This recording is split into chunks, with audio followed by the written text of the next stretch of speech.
Welcome to Lola's Frugal Life Podcast. If you're on a mission to be more frugal with both your time and money, you're in the right place. In this podcast, we talk about topics that help enhance living a frugal lifestyle. The goal is to save time and money where we can so that we can use the rest on what matters most to us. We talk a lot about both time and money management so that we can waste as little as possible on both. We do this while also embracing a progress over perfection mindset.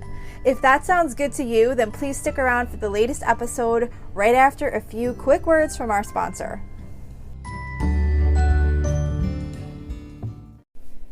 Hi everyone, welcome back to my weekly meal plan episode. In this episode each week, I just share with you really quickly what is on my family's meal plan for the upcoming week. There is a blog post that goes along with this on my website at lolasfrugallife.com where you can find the weekly meal plan and also links to any recipes that I might mention in the plan. So this week starts on Saturday, March 25th. I'm going to be trying a new recipe on Saturday, which is bacon and sausage stuffed acorn squash. So this is acorn squash stuffed with, it has like bacon, apple, sausage, breadcrumbs, brown sugar. I don't know, it just looked like it'd be really good and something kind of interesting to try. And then I was going to do bow tie primavera, which is from delish.com on the side with that. For Sunday, March 26th, I'm doing chicken, sausage, peppers, and potatoes, which is one of my favorite easy dishes to throw together on a weekend. I have a big electric roaster pot. You could do this in a regular roasting pan in the oven too.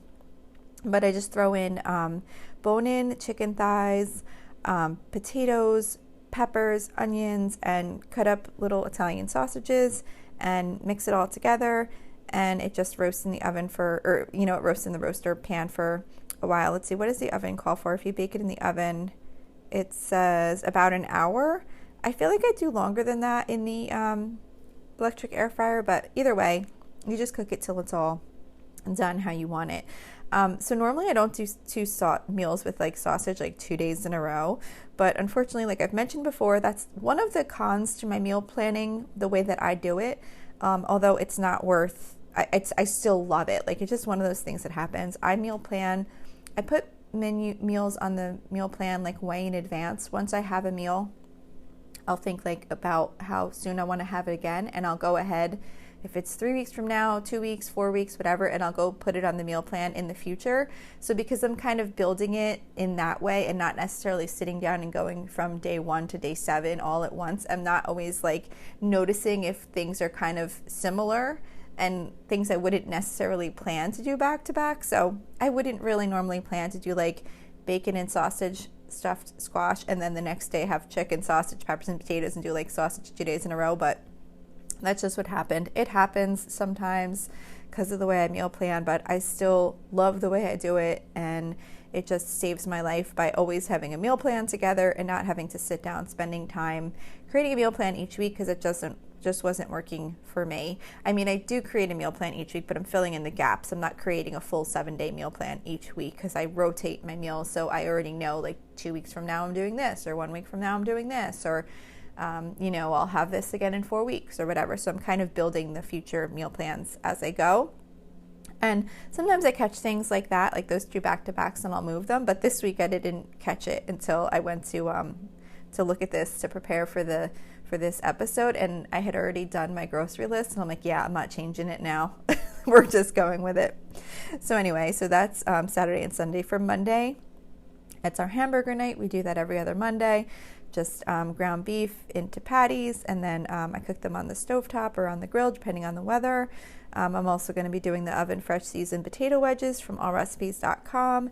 You just basically cut potatoes into wedges, and you put them in a Ziploc bag with some olive oil and some seasonings and Parmesan cheese. Mix them up and bake them in the oven. They go really good with the hamburgers, and then I'm just going to do a can of pork and beans on the side.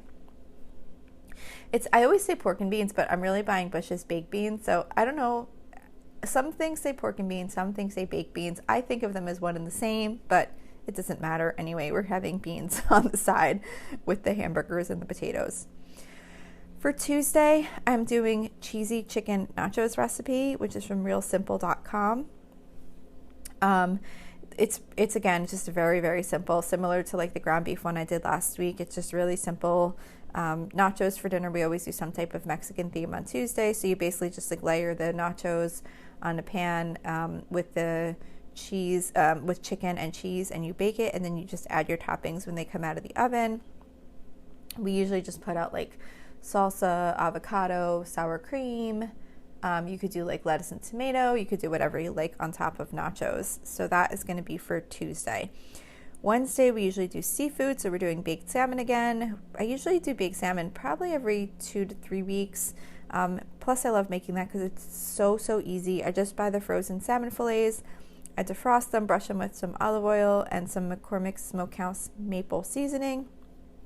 Bake them in the oven at 450 for 10 to 12 minutes, and they come out perfect. And then I'm just doing egg noodles on the side with those, with butter, and then some frozen vegetables, whatever I happen to have in the freezer rather. I always keep some type of frozen vegetables that I could just like pull out and put in the microwave. So that's for Wednesday. Thursday is when I go food shopping, so I usually either do like soup and grilled cheese or breakfast for dinner. So this week we're doing soup. I'm not doing grilled cheese with this one because it's a pretty filling soup. And like I mentioned, I think last week, I honestly haven't even been doing the grilled cheeses lately at all. I don't know if I'm just getting lazy or if the soups have been more filling and not really needing a side to go with it. But anyway, this week we're doing Instant Pot Broccoli Cheddar Soup, which is from pipingpotcurry.com. So if you've ever had like the Panera broccoli cheddar soup, it's similar like that. It's pretty easy to make. I would say this is one of the little bit more difficult soups that I make, just because of the fact you have to like cut up the broccoli, and most of the soups that I try and make on like a soup night are like really pretty quick and easy to throw together. So that one takes a little bit more prep, but it's still pretty easy overall, and it cooks in the Instant Pot. And then Friday is the last day on the meal plan. So for this Friday, we are doing creamy herbed pork chops, which is from allrecipes.com. And this is just a really simple pork chop recipe where you basically season the pork chops with Montreal steak seasoning and you cook them up in butter. And then there is like a sauce that you put over them, but I don't actually make the sauce. I just really like the pork chops sauteed in the butter in the frying pan with the seasoning, just plain like that. And then for sides, I'm just actually going to be doing some like a boxed rice, like a flavored rice that I noticed I have in my cabinet that I bought at one point and haven't used. So I'm like, all right, I need to use that up. So I'm going to make that. And then again, just like some frozen vegetables, whatever I happen to have in the freezer. I keep saying in the fridge for the frozen vegetables. But anyway, so that is it for this week's meal plan. Like I mentioned, you can find any links and the full meal plan links to the recipes on my website at lolasfrugallife.com if you need any of them. I do this meal plan episode every week because I just find that having a meal plan together makes my life so much easier. And I think that a lot of times people stress out over having a meal plan, like it has to always be new recipes to try, and it doesn't have to be. I only throw in a new recipe once in a while if I see something that looks really good and I feel like doing it. Otherwise, I just have the same things that we make on a rotation pretty much, and then I kind of fill in the gaps with other things that we always make all the time, so that it's just super easy to know what I'm cooking each night and to know what to buy when I go grocery shopping.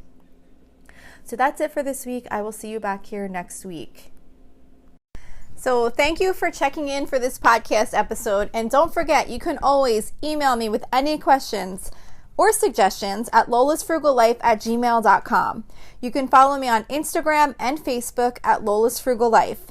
And you can find a blog post for most of my episodes and definitely all of my meal plan episodes at lolasfrugallife.com. You can also join our private listeners group at facebook.com/groups/lolasfrugallife. And if you enjoy the show, please make sure to subscribe on Apple Podcasts, Spotify, YouTube, or wherever you listen from. And I would love it if you would screenshot the show and tag me on Instagram so I could see you're listening. Also, if you can please take a couple of seconds to rate and review the podcast. Those ratings and reviews are what help the show come up better in search results so that other people can find this podcast. So that will really help me in growing my audience. So that's it for today. Thank you so much for listening, and I hope you have an awesome day.